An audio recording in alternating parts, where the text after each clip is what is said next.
This is Vincent Schaefer speaking. I would like to take you into the laboratory and show you a few of the experiments that led us to our outdoor experiments in converting clouds into snow. Using a home freezing unit such as this, which has a temperature of around 0 Fahrenheit, we can form supercool clouds just like those in the natural atmosphere by breathing into the box.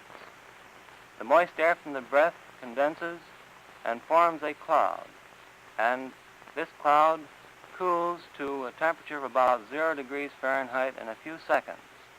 Any moist thing placed in this box will produce such a cloud.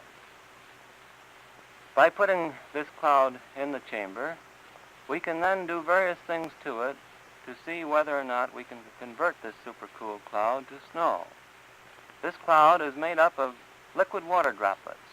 They are not snow crystals as yet, but by taking a tiny piece of dry ice such as this and scratching it so a few tiny fragments fall into the supercool cloud, long streaks develop just like the vapor trail from an airplane. These contain millions and millions of tiny submicroscopic snow crystals which grow very fast and assume exactly the same forms that natural snowflakes show in an ordinary snowstorm. The particles grow very fast. They grow about 1 billion-fold in volume in a few seconds, and if it were possible to keep them supported in the air, they would grow very large, just like the snow crystals that fall from the sky on a cold winter's day. By applying more moisture to the cloud, the particles grow, since the water droplets evaporate over onto the ice crystals. We say that the vapor pressure of water is higher than the vapor pressure of ice crystals. Therefore, the water all disappears onto the ice crystals.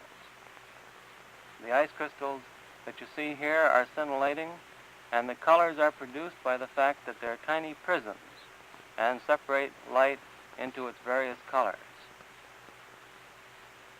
By just swinging a piece of paper through the chamber, we can remove the cloud of snow crystals and go right back and form another supercool cloud, such as you see me doing here. Then, this time, I'm going to just take a small, ordinary sewing needle, cooled below minus 35 degrees centigrade, and pass it briefly through the cloud. When I do this, again, many millions of snow crystals form, and we get the same effect as is produced by dry ice. Dry ice is not particularly important as far as the fact that it's CO2. It's primarily important because the use of it is primarily important because it's colder than minus 35 degrees centigrade. The scintillations of the crystals cause them to appear round in the camera or in the photograph because they tumble around and therefore draw circular areas. They're actually tiny hexagonal plates and tiny hexagonal columns, just like those which form in the high levels of the atmosphere. After they've been in the chamber for a short time, since they're growing very rapidly, they fall out. Here you see a close-up of these very beautiful twinkling crystals, and they are very beautiful to see. They're not flying saucers, they're just ordinary snow crystals, which are scintillating in the very brilliant light and settling toward the bottom of the box.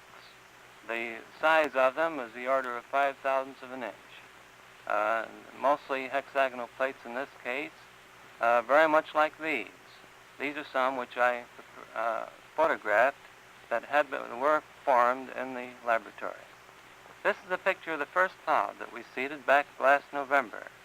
Flying in a small Fairchild plane and putting dry ice from a small dispenser in the bottom of the plane, we put about 6 pounds of dry ice into this 4-mile cloud, and within a very few minutes saw long streamers of snow falling from the base of the cloud and evaporating into the drier air below.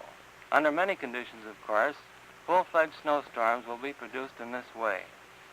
Nature at last has permitted to do a little something about the weather.